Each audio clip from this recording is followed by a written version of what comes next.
انسانی تاریخ میں کچھ ایسے واقعات بھی ہوئے ہیں کہ جن کا صرف نام سن کر ہی انسان کے تن بدن میں خوف کی ایک گہری لہر دوڑ جاتی ہے۔ آج ہم ایسے ہی ایک خوفناک واقعے کے بارے میں بتائیں گے جس کو آج تک حل نہیں کیا جا سکا کہ یہ واقعہ کیوں پیش آیا۔ مگر یہ سب کچھ جاننے سے پہلے ہمارے اس چینل کو ضرور سبسکرائب کریں تاکہ آپ کو اس طرح کی تاریخی دلچسپ اور معلومات سے بھرپور ویڈیوز باقاعدگی سے ملتی رہیں اور آپ کے علم میں اضافہ ہو۔ تو آئیے ہم آپ کو بتاتے ہیں کہ روس کے پہاڑوں میں پیش آنے والا یہ مشہور واقعہ جسے تاریخ میں ڈیاٹ لو یعنی کہ ڈیڈ لو کا واقعہ کہتے ہیں۔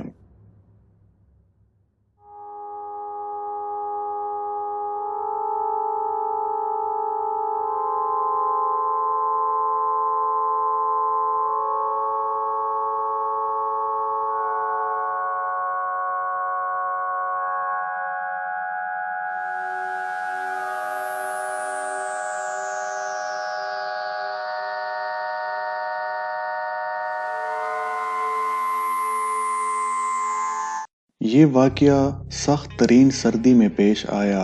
اور بہت سے لوگوں نے اس کے جواب ڈھونڈنے کی کوشش کی، لیکن آج تک کوئی بھی یہ نہیں جان سکا کہ یہ واقعہ کیوں اور کیسے پیش آیا۔ 23 جنوری سن 1959 یعنی کہ 1959 کو طالب علموں کا ایک گروہ جو کہ پولی ٹیکنیکل انسٹیٹیوٹ آف یورل میں پڑھتا تھا، انہوں نے ایک کوہ پیمائی کا منصوبہ بنایا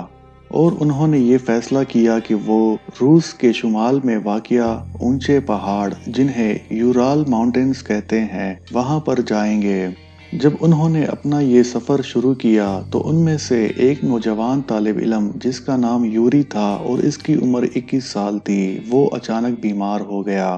اور 28 جنوری کو اس بیمار طالب علم نے یہ فیصلہ کیا کہ وہ مزید آگے نہیں بڑھ سکتا،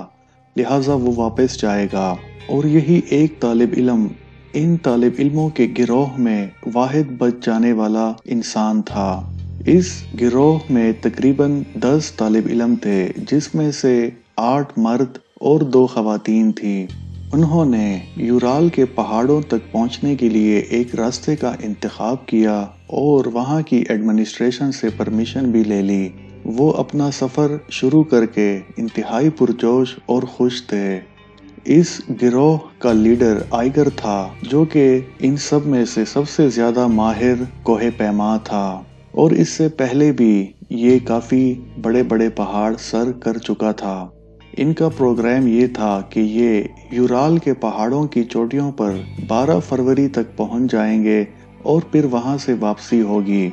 لیکن انہوں نے اپنے خاندان اور اپنے دوستوں کو یہ بھی بتا دیا تھا کہ ان کی یہ کوہ پیمائی کی مہم اس سے زیادہ وقت بھی لے سکتی ہے جو انہوں نے پلان کیا ہے۔ لہٰذا 12 فروری کے بعد جب ان کا کوئی پتہ نہ چلا اور کئی ہفتے گزر گئے تو ایک سرچ پارٹی کو یہ ٹاسک دیا گیا اور ساتھ میں اس کے پولیس اور فوجی جوان بھی کر دیے گئے کہ وہ جا کر ان پہاڑوں میں ان طالب علموں کے گروہ کو ڈھونڈے کہ ان کے ساتھ کیا ہوا اور کیا وہ زندہ ہیں بھی یا نہیں۔ یہ سرچ پارٹی جب 26 فروری کو ان پہاڑوں میں پہنچی تو وہاں انہوں نے ایک خالی ٹینٹ کو دیکھا جو کہ ایک پہاڑ کی ڈھلوان پر بنا ہوا تھا۔ یہ ٹینٹ باہر سے بند تھا لیکن اس کے سائڈ پر اس کی دیواریں جو کپڑے سے بنی ہوئی تھی وہاں پر گہرے گہرے کٹ تھے جیسے کسی نے اس کو کاٹ ڈالا ہو۔ اس ٹینٹ میں ان طالب علموں کے کمبل، ان کے بوٹ، ان کے کیمریز اور ان کی کتابیں بھی پڑی ہوئی تھی اور ٹینٹ سے باہر ان کے قدموں کے نشان بھی تھے جو کہ ایک قریبی جنگل کی طرف جا رہے تھے۔ جب سرچ پارٹی نے ان کے قدموں کے نشانوں کو فالو کیا تو انہیں وہاں پر ایک بڑے درخت کے نیچے 2 لاشیں ملی اور اس درخت کی کئی شاخیں ٹوٹی ہوئی تھی۔ اس درخت سے تھوڑا سا آگے جا کر سرچ پارٹی کو 3 مزید لاشیں ملی جو کہ ایک دوسرے سے 500 فیٹ تک الگ الگ بکھری ہوئی تھی۔ ان کو ڈھونڈنے کے لیے جانے والی سرچ پارٹی کا پہلے یہ خیال تھا کہ شاید شدید سردی کی وجہ سے یہ سارے طالب علم مر گئے ہیں۔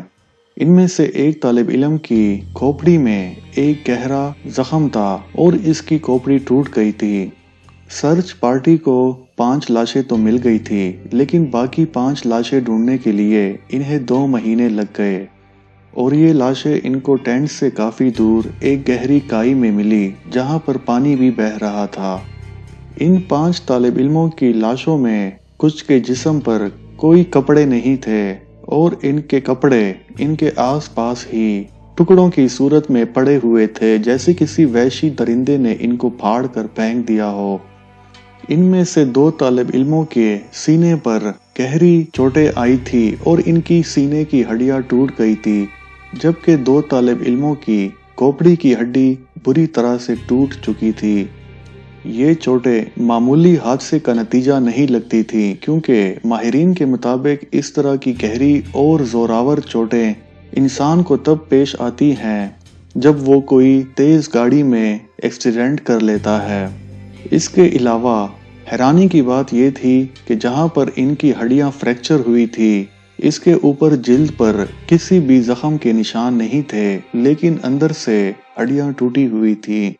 ان میں سے ایک طالب علم کی زبان بھی نہیں تھی اور اس کی ایک آنکھ بھی کسی نے نکال لی تھی۔ اس کے علاوہ جس جگہ پر ان لوگوں نے یہ لاشیں دریافت کی، وہ جگہ انتہائی خوفناک منظر لیے ہوئے تھی۔ فورینزک ماہرین کی ٹیم جو کہ ان کا پوسٹ مارٹم کر رہی تھی، انہوں نے اپنی رپورٹ میں یہ کہا کہ ان طالب علموں کی موت کی وجہ کوئی دوسرا انسان نہیں ہو سکتا، کیونکہ ان کو جو چوٹیں لگی ہیں اور جس طرح سے ان کی ہڈیاں ٹوٹی ہیں، یہ کسی انسان کی کارروائی نہیں ہو سکتی، کیونکہ اس کے لیے بہت زیادہ فورس یعنی کہ زور کی ضرورت تھی۔ ماہرین نے بہت کوشش کی کہ ان کی موت کی اصلی وجہ ڈھونڈ نکالی جا سکے، لیکن ان کو ناکامی کا سامنا کرنا پڑا، کیونکہ وہ یہ ایکسپلین نہیں کر پا رہے تھے کہ کوئی جانور یا کوئی انسان اس طرح کی چوٹیں کیسے لگا سکتا ہے۔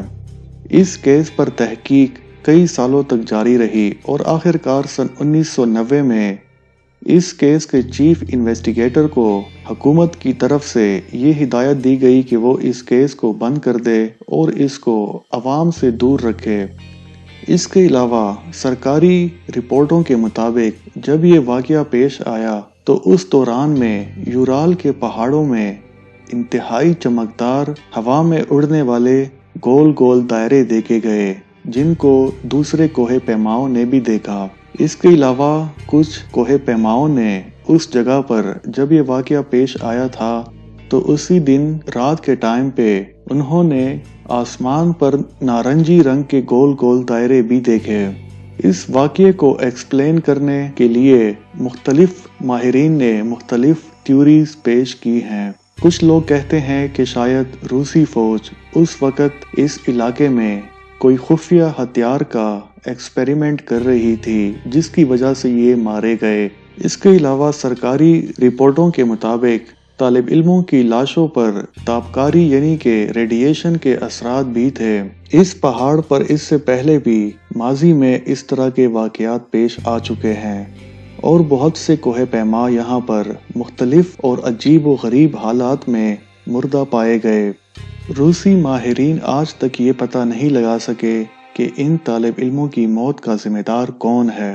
اور یہ معمہ ابھی تک حل نہیں کیا جا سکا۔